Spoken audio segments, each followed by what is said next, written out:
Sahabat Formula 1, Ferrari tidak berbicara banyak setelah Zandvoort. Mereka membiarkan Lewis Hamilton yang berbicara, dan dalam pesan yang ia publikasikan pada Minggu malam itu, di antara permintaan maaf atas ucapan-ucapannya di radio dan pengakuan bahwa frustrasi telah memunculkan sisi terburuknya, terdapat dua kata penutup yang sama sekali tidak ada hubungannya dengan permohonan maaf tersebut. Dua kata itu adalah "kami akan tiba". Dan dua kata itu bukan berbicara tentang dirinya sendiri. Mereka berbicara tentang apa yang sedang dipersiapkan Ferrari untuk dibawa ke Monza. Karena pengujian di bangku uji telah selesai, dan A22 telah siap. Turbo kompresor yang dirancang ulang, ruang bakar yang direvisi, kompresor baru, bahkan bahan bakar Shell yang dikembangkan khusus untuk spesifikasi ini dengan target sekitar 15 tenaga kuda tambahan dan 2/10 detik per putaran di sirkuit Brianzolo itu. Namun perlu diwaspadai karena ada satu angka yang sedikit mendinginkan antusiasme, dan itu berkaitan langsung dengan perkiraan Hamilton soal berapa banyak waktu yang hilang di lintasan lurus. Sebuah angka yang menjadikan 2/10 detik itu hanya setengah dari persoalan yang sebenarnya. Kami juga akan mengungkap kisah di balik keputusan memilih turbo kecil, sebuah pilihan yang masuk akal sempurna, namun kemudian terdampak oleh perubahan regulasi yang datang setelah hanya 3 balapan.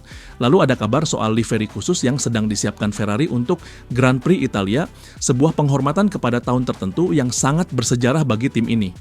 Dan tidak ketinggalan, keputusan kedua dari federasi mengenai A2 dengan satu tim yang menunggu hasilnya dengan napas tertahan. Sekarang mari kita bahas semuanya secara menyeluruh dan terperinci. Jika kalian tidak ingin melewatkan satu pun pembaruan tentang Ferrari dan Formula 1, tinggalkan tanda suka pada video ini dan berlangganan kanal kami agar selalu mendapatkan informasi terkini. Dengan itu, mari kita mulai analisis mendalam ini sekarang juga. Kita mulai dari awal mula segalanya karena untuk memahami pembaruan di Monza, kita perlu memahami sebuah keputusan yang dibuat bahkan sebelum musim ini dimulai.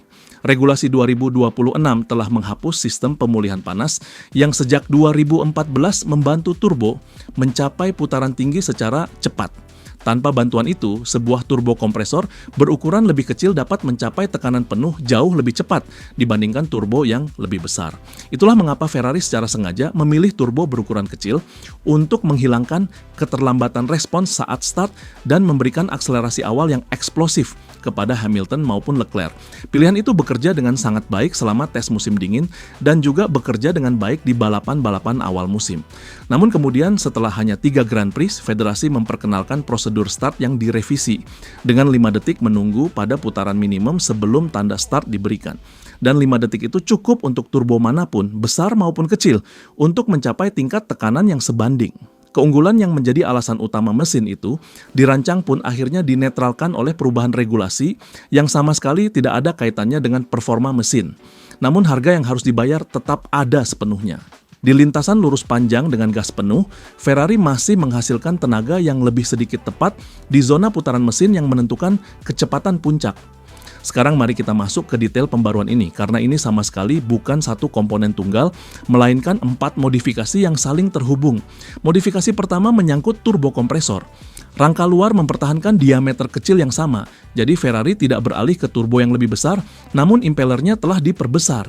Impeller yang lebih lebar memindahkan lebih banyak udara di setiap putaran pada putaran tinggi, tepat di zona di mana spesifikasi aslinya meninggalkan performa begitu saja.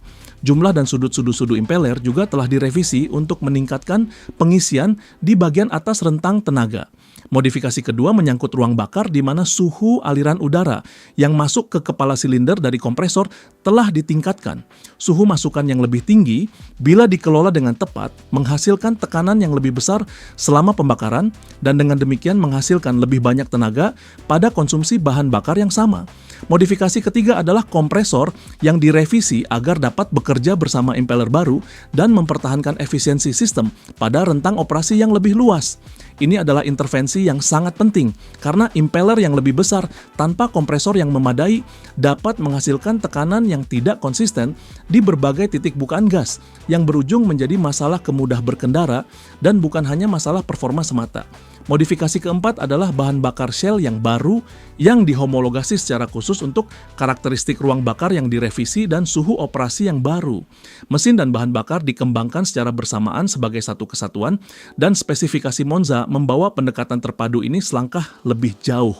Kini mari kita bicara soal angka-angkanya. Secara keseluruhan, keempat modifikasi ini menargetkan sekitar 15 tenaga kuda tambahan dengan simulasi internal yang memproyeksikan perolehan 2/10 detik perputaran di sirkuit Monza.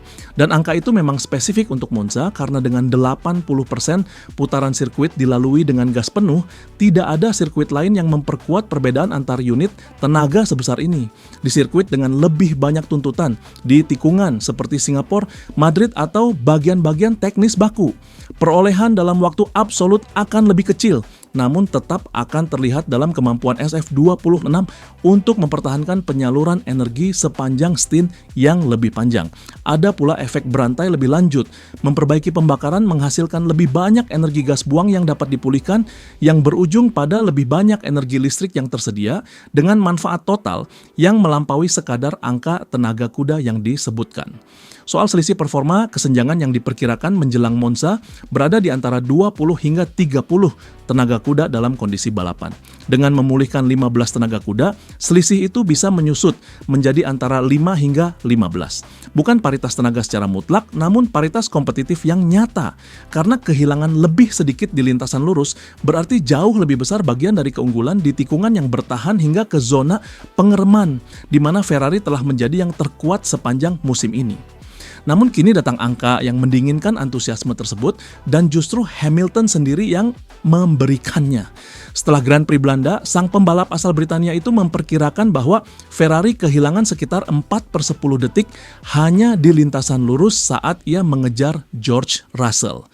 Jika pembaruan ini bernilai 2/10 detik, maka Ferrari hanya memulihkan setengah dari defisit tersebut.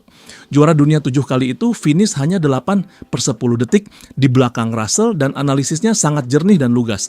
Bahkan tanpa waktu yang terbuang di belakang Leclerc, ia sama sekali tidak yakin bahwa Ferrari memiliki cukup performa untuk menyelesaikan manuver menyalip. Dan masalah ini berpotensi semakin besar justru di Monza, karena bagian-bagian lintasan lurusnya yang tak berujung menjadikan peran mesin semakin menentukan dan mengekspos setiap kelemahan yang masih tersisa secara jauh lebih jelas dibandingkan di Zandvoort. Meski demikian, perlu dicatat bahwa Hamilton keluar dari jeda musim panas dengan rasa optimisme yang besar berkat data terkait pembaruan yang direncanakan, hingga ia menyatakan keyakinannya untuk tetap bisa bersaing memperebutkan gelar kejuaraan. Ada pula satu pertarungan lain yang sedang berlangsung saat ini. Karena pengukuran kedua sistem A2 telah selesai dengan Grand Prix Hungaria, dan federasi kini sudah mendekati tahap penyampaian hasil analisis mereka kepada para produsen, kemungkinan besar sebelum Grand Prix Italia berlangsung. Mari kita ingat kembali cara kerjanya. Ini adalah momen kedua dari 3 momen di mana performa mesin dianalisis sepanjang musim 2026, dan jendela ini mencakup periode dari Monaco hingga Hungaria. Periode ketiga dan terakhir akan dimulai dari Grand Prix Belanda dan berakhir di Amerika Serikat. Hasilnya sangat ditunggu-tunggu, terutama oleh Red Bull, karena dalam pengukuran pertama, unit tenaga mereka diidentifikasi sebagai patokan tertinggi, dan sistem ini hanya mempertimbangkan bagian pembakaran internal tanpa mengevaluasi baterai, pemulihan energi, atau komponen listrik apapun. Akibatnya, tim dari Milton Keynes tidak mendapat kesempatan pengembangan tambahan apapun, sementara Mercedes, Ferrari, Audi, dan Honda masuk dalam kategori yang memungkinkan mereka mendapatkannya. Namun kini situasinya bisa berubah. Jika analisis menunjukkan bahwa mesin Red Bull lebih lambat lebih dari 2% dibandingkan salah satu pesaing mereka, tim tersebut akhirnya bisa mengakses peluang A2 dan memperkenalkan pembaruan sebelum musim berakhir. Namun jika ternyata masih menjadi patokan tertinggi atau masih berada dalam jarak 2% tersebut, mereka akan tetap tidak mendapatkan apapun. Dan kita tutup dengan sebuah kabar yang pasti akan menyenangkan seluruh penggemar. Ferrari dikabarkan sedang mempersiapkan livery khusus untuk Grand Prix Italia. Berdasarkan informasi yang diperoleh, SF26 akan tampil dengan warna yang terinspirasi dari Monoposto tahun 1996, tahun yang menandai awal petualangan Michael Schumacher di Maranello. Idenya adalah mengambil elemen-elemen khas dari mobil tersebut. Kombinasi merah dan hitam disertai pelek berwarna emas yang kemudian diinterpretasikan ulang sesuai standar grafis modern. Bukan sebuah replika setia dari aslinya, melainkan sebuah pembacaan kontemporer atas livery yang telah meninggalkan jejak mendalam dalam ingatan kolektif para penggemar. Dan tahun itu mewakili jauh lebih dari sekadar satu musim biasa. Kedatangan Schumacher menandai dimulainya sebuah proyek yang ditakdirkan untuk mengubah sejarah Scuderia. Hasilnya memang tidak datang seketika, namun pilihan tersebut meletakkan fondasi bagi siklus kemenangan di tahun-tahun awal 2000-an. 30 tahun setelah awal perjalanan bersejarah itu, Maranello tampaknya telah memutuskan untuk merayakan nilai simbolisnya tepat di hadapan publik kandang mereka sendiri.